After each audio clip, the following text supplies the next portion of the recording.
Амрын гэр үзэгчдээ цагдаагийн ерхий газрын хил мэдээллийн төвөөс бэлтгэн хүргэдэг Полис подкаст хөтөлбөрийн энэ удаагийн дугаарт цагдаа дотоодын цэргийн сургалтын нэгдсэн төвийн албаны нохой сургалтын хэлтсийн их эмч цагдаагийн тэслэгч Барсвалд оролцож байна. Танд энэ өдрийн мэндийг хүргэе.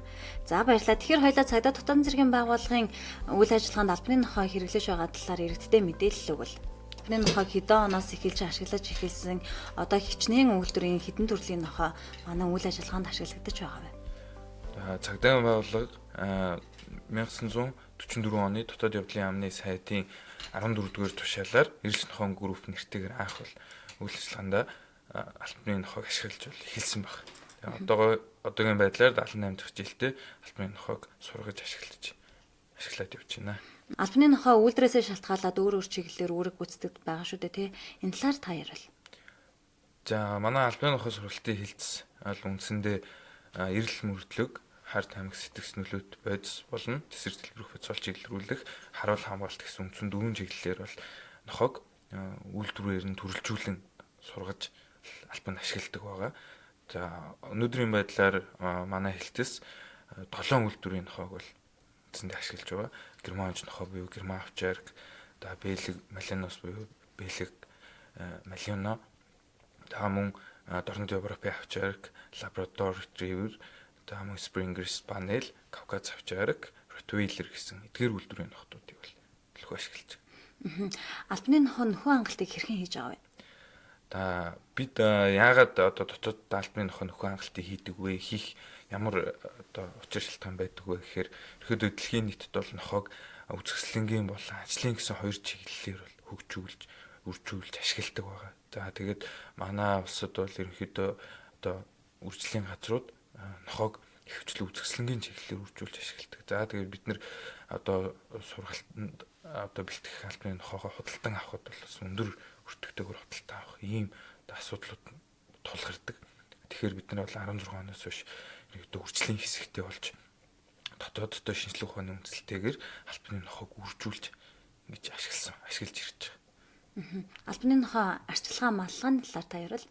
За албаны нохой бол ерөнхийдөө гэрт ижидэг нохойг бодох юм бол харьцангуй их арчилгаа маллага дээр бол хяналт тавьж зайлшгүй тогтмол шинжилж байх ийм шаардлага үүсдэг. Яг тэгэхээр албаны нохой бол байнга тогтмол дасгалжуулалтанд хамрагдаж ажил үүрэг гүйцэтгэж идэг болохоор байнгын биеийн хүчний ажил хийдэг, мөн байнга ерөөдөө дээд мэдрэлийн тогтолцоогоо ажилуулдаг, элч энерги тогтмол алддаг учраас арчилгаа мал хамгийн чухал байдаг. За бидний хувьд нэг жишээ нь бол албаны нохой хөрөө витамин тоолоор хооллдог. За тэр хоолноос албаны нохой маань шимт хичээл элч энерги нөхч чадчихээн үү? Тэр хоол маань хоолсон нохой үүрэг гүйцэтгэхэд ямар нэгэн саад бэрхшээл байна уу гэдэг тэр алхам нутандаа тогтмол хяналт тавьж ажиллах зайлшгүй шаардлагатай байдаг.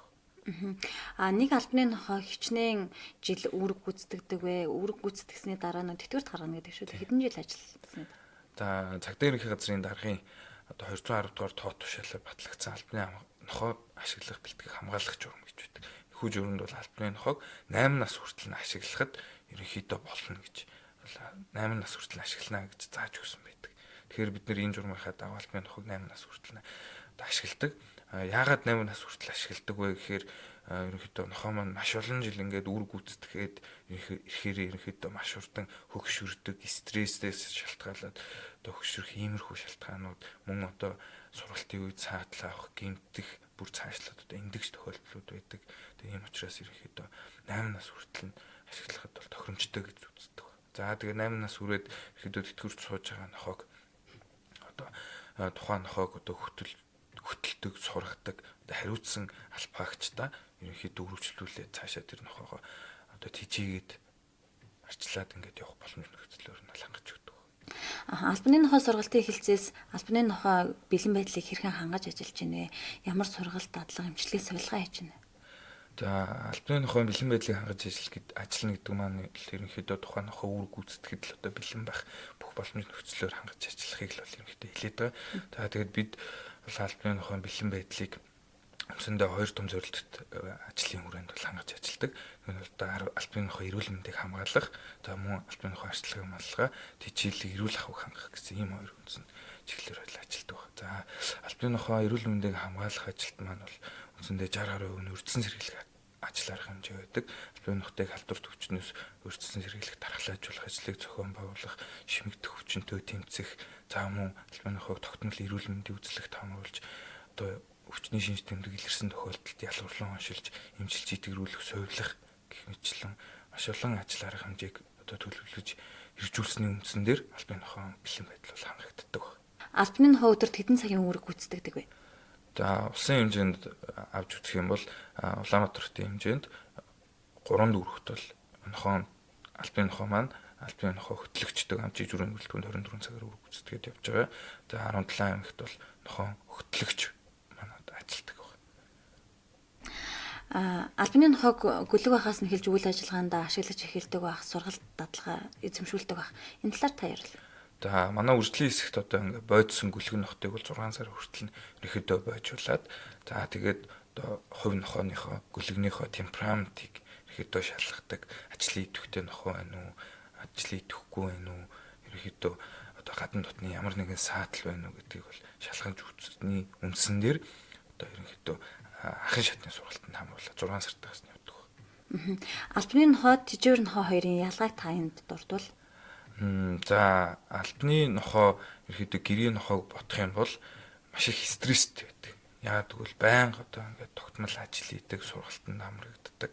Тэгээд үүнээсээ шалтгаалаад ерөөдөө одоо эзний одоо хайр, тэ арчилгаа, эзнээс анхаарал хандуулах зайлшгүй маш их шаардлагатай байдаг.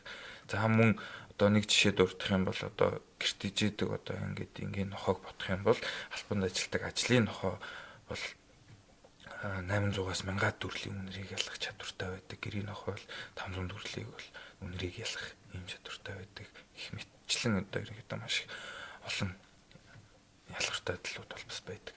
За албаны нохой маань ерөнхийдөө ямар ч орчин нөхцөлд газар оронд очиод үр гүйцэтгэх чадвартай байх хэрэгтэй. Бие биелэлтэр ерөнхийдөө бие биелэлтэр хэв тийм. Сүүлийн жилүүдэд мансуур болгох сэтгэцэд нөлөөт бодисыг одоо иргэд бидээ авч байх энэ төрлийн гэмт хэрэг ихсэх шинжтэй байна.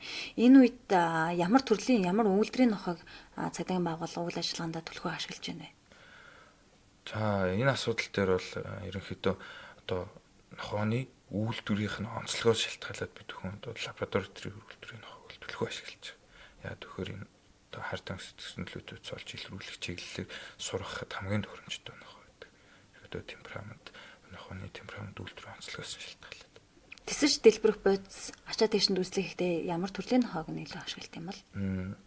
Бэлэг меленос болон одоо спрингер спанел үйлдвэрүүдийн нохойг л төлхөө ашигладаг байна. Эрэл мөрдлөгийн чиглэлээр ямар төрлийн нохойг ашигладаг вэ? Манай хэлцээ хувьд эрэл мөрдлөгийн чиглэлээр ерөөдөө германч нохой, гермавчерк үйлдвэрийн нохой, та мөн Дорнт Европ авчерк үйлдвэрийн нохойнуудыг албанд сургаж ашигладаг байна. Манай өнөөдрийн дугаар цагдаа дотоодын цэргийн сургалтын нэгдсэн төвийн албаны нохой сургалтын эхэлсэн ихэмж цагдаагийн тэслэгч Барс болд оролцож албаны нохойн чиглэлээр мэдээлэл өглөө.